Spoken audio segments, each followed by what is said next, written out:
if it continues, it's possible that the embassy may stop issuing visas for H2 workers from the Philippines. According to the U.S. Department of Labor Administrator Greg Massey, that's the warning coming from Fraud Prevention Manager Clay Allen from the U.S. Embassy in Manila, Philippines.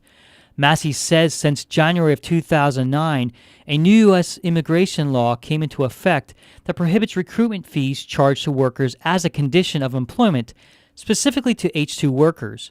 According to the Consul General of the Philippines, Bayani Mercado, Philippine recruiters can charge recruitment fees for those who want to work overseas, unless there's a specific law in the host country, like the United States. As soon as the U.S. immigration informed the Philippine government of the existence of such a law, the Philippine Overseas Employment Administration, the agency that, shall we say, govern the deployment of workers overseas, informed all the recruitment agencies and the general public.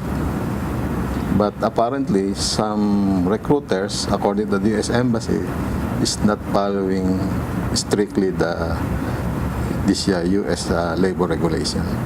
But according to Massey, these fees are being charged in a foreign country like the Philippines, so it's hard to enforce this law. What it does is it puts the onus on the employer to make sure that those fees aren't charged, because these recruiters are actually agents of the employer when they're out there trying to secure manpower. Massey says a lot of times the recruiters will get paid a bonus if they find workers for an employer, but if they accept fees from both the employer and the workers, they are essentially double dipping. They're not supposed to be charging fees to the worker themselves. The employer needs to pay for those fees, the recruiter's fees. But it seems like it's not happening. You know, there's still word. We got word from the State Department that a lot of the fees are still being charged kind of under the table over there. Topline Manpower Services has been identified as an agency that has been taking money from Guam-bound workers. Massey says there are two scenarios if the Department of Labor finds out fees were being paid to these recruiters. If they find that the fee was paid prior to the issuance of a visa, then the State Department may not issue the visa.